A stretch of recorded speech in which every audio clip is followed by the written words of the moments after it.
Existe essa grande diferença. Agora, quando o espírito está encarnado, ele está preso, acoplado, né, a um corpo material, aí é uma situação diferente, né? O espírito está acoplado, ele está muito, muito ligado com o corpo material. Ou seja, ele perde aquela consciência do mundo espiritual, do Orum, né? E ele passa a receber todas as informações pelos órgãos do sentido, que são os olhos, o ouvido, o corpo, né? Então ele começa a ver a luz aqui embaixo, as cores, as formas, os objetos materiais, né? A ouvir as músicas, a voz, tudo materialmente, tá? E isso chega pelo corpo físico, tá bom? Vai pelo corpo físico, até atingir o teu espírito, mas ele está totalmente acoplado na matéria. Então, aí é que está a consciência que nós falamos, né? Então nós estamos presos dentro dessa matrix, né? Nós estamos presos dentro de uma estrutura material. E a informação que nós recebemos é só as informações aqui dessa dimensão material, desse mundo da ilusão, né? Do Maya, que os hindus falam. É um mundo artificial, né? Porque esse mundo aqui, ele tem começo e fim. Como ele é energia, ele se transforma o tempo inteiro. Então, tudo que existe aqui tem um começo, um meio e um fim. Na espiritualidade, não, né? O espírito é eterno. Aqui não. Aqui as coisas, os objetos, elas se desgastam, eles se transformam, né? A energia vai mudando, né? Tá bom? E nós vamos dando forma na energia, na matéria. Vamos criando aí os objetos, ou aquilo que nós temos interesse, um computador, né? Seja lá o que for, a gente vai criando objetos, os automóveis, os carros e tal. E isso com o tempo vai mudando, né? Você vê, o mundo atual é totalmente diferente do mundo há 50 anos atrás, 60 anos atrás, né? Não tinha celular, não tinha microcomputador, não tinha nada 50 anos atrás. Hoje, o mundo mudou, né? As redes sociais, um monte de coisa. Então, isso é a ilusão aqui do mundo material. E é essa ilusão que traz o sofrimento para o espírito, né? Porque o sofrimento está no espírito. É o espírito que vai sofrer, né? Tá? Tá certo? O corpo físico, ele transfere aquelas sensações para ele e ele sofre. Ele está preso dentro de estruturas. Que eu não vou me alongar aqui, senão eu vou ficar falando do tempo inteiro aqui, que são os campos estruturais. Nós estamos dentro de campos mentais e emocionais, né? Esses campos estruturais é que organizam o mundo físico, né? São as estruturas de tudo aquilo que existe, inclusive campos, estruturas morais, né? Éticas, aí uma série de coisas, né? E o ser humano sofre muitas vezes, ele é questionado, ele morre por causa disso, né? Tem sofrimentos aí absurdos, né? São ideologias, são coisas plasmadas, né? Ideias que aplicam no mundo material, né? Mas a ilusão da matéria nunca vai te dar uma verdade, né? Porque é uma coisa ilusória, né? A verdade não está no mundo material, está no mundo espiritual. Então, para isso, a gente precisa se libertar um pouco dessa realidade nossa material, né? E virar os nossos olhos, né? Os olhos espirituais, lá para o Orum. Lá é a realidade, lá realmente é o que interessa. Nós viemos de lá, estamos aqui por um tempo limitado, um tempo muito rápido, né? E vamos voltar logo, logo. Tá? Isso é certeza absoluta, né? Não há como negar isso, né? Então, nós nascemos, vivemos e vamos desencarnar. Então, desencarnar o que é? É o corpo se afastar do espírito, ou seja, o espírito se afasta do corpo, ele deixa de dar informações para o corpo, né? Porque a palavra informar, o que é? Colocar dentro de formas. Informação, colocar dentro de formas. Então, na realidade, como o espírito é a fonte da informação, é ele que cria as formas, né? Materiais. Tá? Então, ele se afasta do corpo espiritual e aí ele enxerga a nova realidade. Ele volta, né? Realmente a ter liberdade lá na espiritualidade e ter a consciência dele lá, né? E ele percebe que tudo era uma ilusão. Ele estava o tempo inteiro aqui somente para produzir mudanças no interior dele, né? Mudanças que vêm através do sofrimento, através da alegria, através de uma série de situações que a matéria coloca para nós, né? situações, a vida, a sociedade, né? A necessidade de se alimentar, de trabalhar, de ter as coisas, né? De ver o sofrimento de pessoas próximas e querer ajudar, mudar, alterar, a querer ensinar as pessoas. Então tudo isso cria uma série, o mundo material cria tudo isso para que a gente possa se desenvolver. Mas a realidade é outra, né? A realidade é do Orum.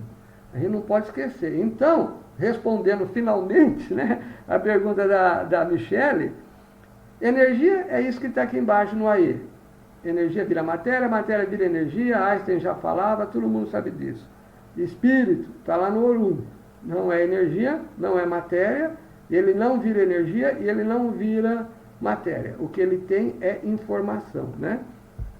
Esse conceito que a gente está passando aqui é um conceito da doutrina dos 7 reinos sagrados, né? Um conceito umbandista, tá?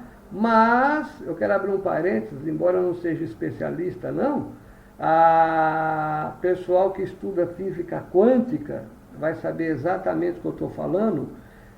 A física quântica tem uma série lá de características, né? Eu não lembro o nome, que eu também não sou especialista, né?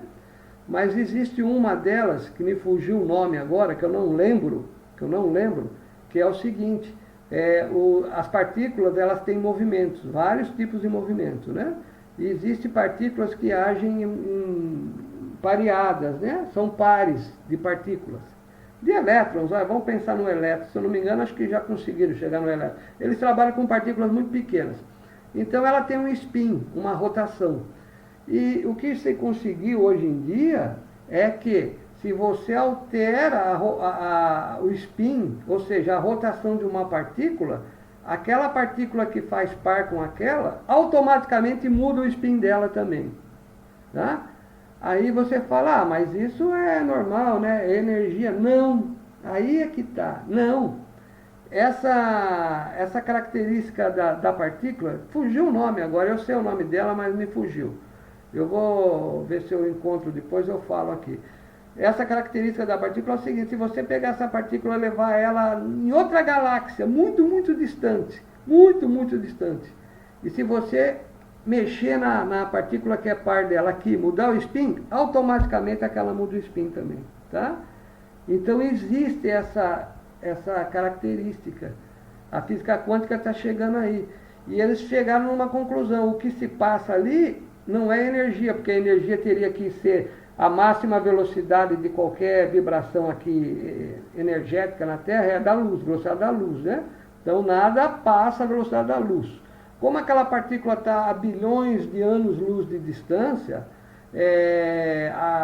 aquela informação demoraria, por exemplo, bilhões de anos-luz para chegar na outra partícula. Então você muda a rotação dessa partícula, aquela que está a bilhões de anos-luz vai demorar 1 bilhão de anos para mudar o sentido de rotação dela. Só que não é isso que acontece, é automático, é no mesmo instante. Né? Mexeu na partícula, a outra vibra sentido contrário, tá? Então, esse é um dos mistérios. A física quântica é cheia de mistérios. É por isso que o pessoal adora a física quântica, né? A turma que é esotérica, mística, tudo adora, porque é tanto mistério, nem os físicos conseguem explicar o que acontece. Essa característica que existe, até hoje nenhum físico deu resposta. Ninguém sabe o que é, o porquê disso. Mas eles usam, né? E o computador quântico, que já estão construindo, ele usa uma dessas características, tá? Esse movimento, muda o movimento da partícula, a outra muda, na mesma hora, tá? Sem haver transferência de energia. Então, o que a gente fala dentro aqui das aulas, dentro de uma aula religiosa, né, de umbanda, de espiritualidade, não é tão fora da realidade, tá bom? É importante que vocês entendam bem isso. Muita coisa a ciência já está chegando lá, né? Está chegando, tá? Então ela não tem resposta para esse movimento, que eu esqueci o nome dele agora, tá bom? Mas seria interessante que vocês pesquisassem sobre isso. Há uma transferência só de informação e não há transferência de energia, tá bom? Vale a pena ver isso, tá bom, gente? Então, olha, eu acho que a resposta é essa da Michele, né? Vibração é essa vibração que a gente chama de mental e espiritual, que está no Orum, e existe uma componente energética que está aqui no mundo material, no AE. Quando a gente fala de força primordial, que são as 7 forças, né? Cada reino tem a sua força, o seu axé. Ele tem uma parte no Orum, que é vibração mental e emocional, que está no Orum, e tem uma parte física, vibratória, energética, que está no Aê, tá? Então, quando eu falo do fogo, por exemplo, eu estou falando fogo, todo mundo vai olhar na chama da vela, né? Dentro da Umbanda, a vela é que é a fonte do fogo para a gente lá, vai. Então, tem uma vela acesa, tem a chama. Então, a gente diz que aquela chama tem uma força primordial. Então, quando você coloca uma vela na sua firmeza, na sua oferenda, você vai fazer alguma coisa com aquela vela, aquela chama, a pessoa acha que o que está interessando, o que interessa é o fogo físico, né? A chama, a luz e o calor que está saindo da chama, mas não é isso, tá? Essa é a componente física. Ela só vai esquentar e vai iluminar seu ambiente, não vai fazer mais nada.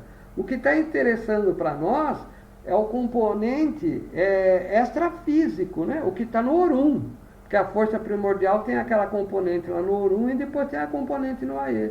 Então vai existir uma vibração primordial do fogo, né? No Orum, que tem ligação com energia mental e emocional, tá? É por isso que quando a gente pega cada um dos reinos, você tem características físicas. Você pega lá o fogo, regido por Ogum, lá, você tem características físicas. O fogo destrói, ele aquece, coisa e tal. Mas você tem algumas características que são mentais e emocionais, que afetam o espírito. Esse cara é líder, esse cara ele é agressivo, esse cara é violento, essa pessoa ela é líder, né? É guerreira, é lutadora.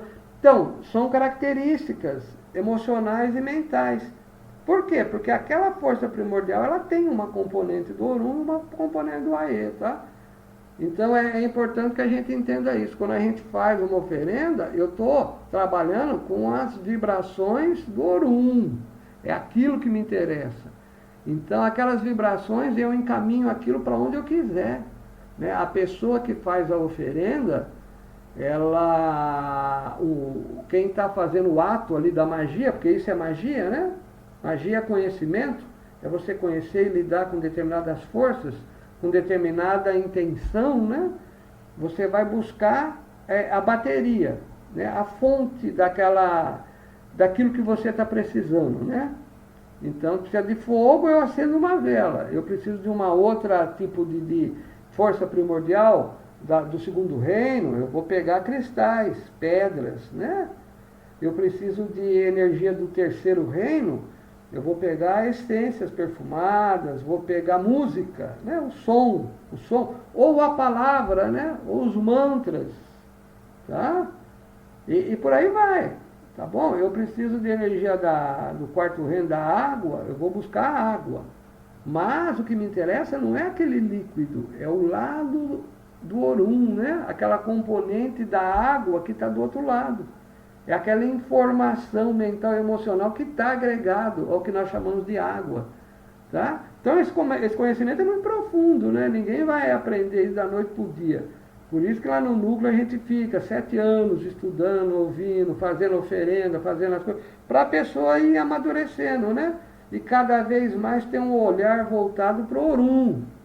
É importante que a gente que é espiritualista, a gente entenda isso, a gente volte o nosso olhar para o Orum. Sinta essas vibrações que estão ao nosso redor, né? Tá? É isso que a gente tem que entender bem, né? E tirar o olho um pouco da matéria, né? A matéria, ela ilude a gente, ela engana. Então, às vezes, você está vendo uma coisa materialmente, mas não é nada daquilo, é outra coisa. Então, a gente tem que cada vez amadurecer mais essa visão espiritual, né? Tá bom? Eu vou parar por aqui a resposta, senão eu vou ficar a reunião toda respondendo a pergunta da Michele. Tá bom, Michele? Essa foi a diferença. Eu não subi a área de texto, eu estou parado aqui, mas deve ter gente falando alguma coisa, porque eu vi que subiu aqui, né?